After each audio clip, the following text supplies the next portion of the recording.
Assalamualaikum warahmatullahi wabarakatuh. Perkenalkan, nama saya Santi Nurmalasari. Saya adalah guru IPA di SMP Negeri 7 Sumedang. Pada kesempatan kali ini, izinkan saya memaparkan praktik baik pembelajaran dengan tema pembelajaran inovatif, bermakna, dan berdampak. Inovasi saya terletak di literasi ekologi digital. Permasalahan sampah plastik merupakan isu nyata di lingkungan sekitar sekolah. Sampah masih ditemukan di selokan, halaman, hingga area sekitar kantin. Kondisi ini tidak hanya mengganggu kebersihan, tetapi juga berdampak bagi lingkungan dan kesehatan. Dalam kegiatan kokurikuler, pengolahan sampah sebenarnya sudah dilakukan, namun peserta didik cenderung hanya meniru contoh yang ada, sehingga kreativitas belum berkembang secara optimal. Di sisi lain, peserta didik sudah terbiasa menggunakan teknologi digital, tetapi belum dimanfaatkan secara terarah dalam pembelajaran. Tantangan yang dihadapi adalah bagaimana mengarahkan peserta didik agar tidak hanya menjadi pengguna informasi, tetapi mampu mengolah dan mengembangkan ide menjadi solusi nyata. Peserta didik belum terbiasa melakukan literasi digital secara kritis, menganalisis informasi, serta mengembangkan ide secara mandiri.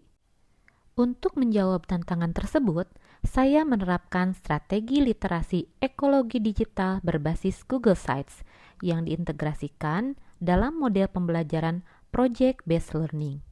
Pembelajaran dilaksanakan dalam 2 pertemuan, dengan pengerjaan proyek dilakukan secara mandiri di rumah. Pada pertemuan pertama, peserta didik diberikan stimulus berupa permasalahan sampah plastik di lingkungan sekitar.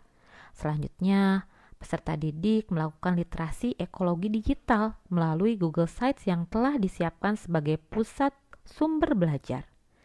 Dalam Google Sites tersebut, peserta didik mengakses video kunjungan ke tempat pengolahan sampah plastik sebagai pengganti kunjungan langsung.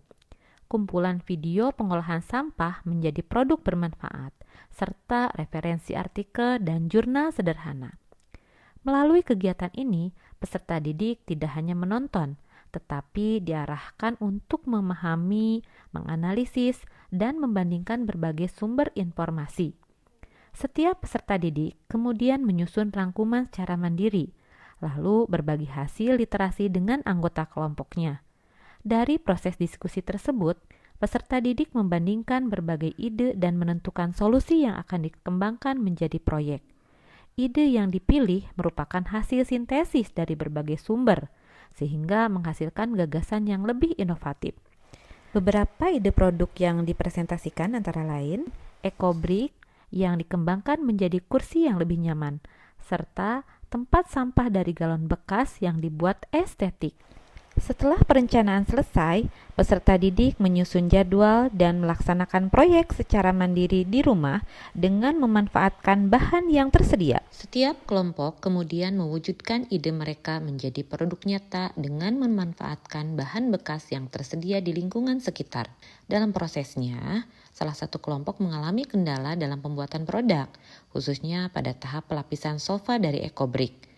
Untuk mengatasi hal tersebut, peserta didik belajar langsung dari masyarakat, yaitu tukang servis jok di lingkungan sekitar. Kita hari ini targetnya adalah mempresentasikan hasil pekerjaan proyek kalian. Ya, kelompok mana yang akan presentasi terlebih dahulu? Oke, siap, bagus. Kelompok 2 ya. Berikan tepuk tangan untuk kelompok 2. Pada pertemuan kedua, peserta didik mempresentasikan hasil karya mereka serta menjelaskan proses berpikir yang dilakukan, mulai dari literasi hingga pengembangan ide. Melalui kegiatan ini, peserta didik tidak lagi sekedar meniru, tetapi mampu mengembangkan ide berdasarkan hasil analisis yang dilakukan. Berdasarkan proses dan hasil tersebut, penerapan strategi literasi ekologi digital berbasis Google Sites memberikan dampak yang signifikan. Peserta didik menunjukkan perubahan dalam cara belajar, dari yang sebelumnya meniru menjadi mampu menghasilkan dan mengembangkan ide secara mandiri. Produk yang dihasilkan menjadi lebih fungsional dan estetik, serta memiliki manfaat nyata bagi lingkungan. Selain itu, kemampuan berpikir kritis dan kreatif peserta didik juga mengalami peningkatan. Pemanfaatan Google Sites membantu peserta didik dalam mengakses informasi secara terarah, sehingga proses literasi menjadi lebih sistematis dan bermakna.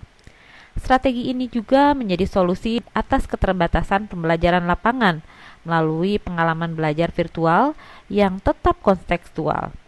Dengan demikian, peserta didik tidak hanya menjadi pengguna informasi, tetapi mampu menjadi pengelola Alhamdulillah ya dan anak-anak, pencipta Ibu lihat solusi. presentasi kalian sangat bagus-bagus, keren-keren, produk yang dihasilkan juga keren, sudah melibatkan kemitraan, ada Pak Joko, ada asistennya juga ya. Kemudian Ibu lihat ada yang membuat tong sampah dari galon, bentuknya lucu-lucu, ada bentuk kucing, bentuk bunga-bunga, hebat-hebat semuanya. Mudah-mudahan kedepannya kalian bisa membuat produk-produk lain yang lebih bermanfaat. Mengutip dari pernyataan dari kelompok 2, sampah itu bukan tidak berguna, tetapi dia belum didaya gunakan atau belum dimanfaatkan dengan sebaik-baiknya. Bagaimana pembelajarannya anak-anak?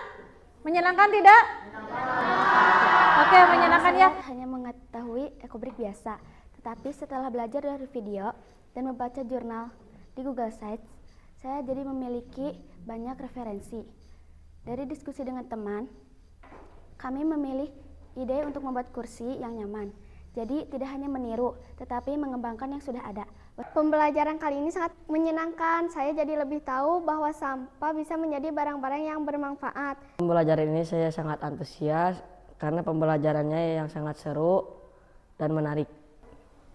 Pembelajaran ini sangat menyenangkan. Setelah pembelajaran ini, saya tidak akan membuang sampah sembarangan.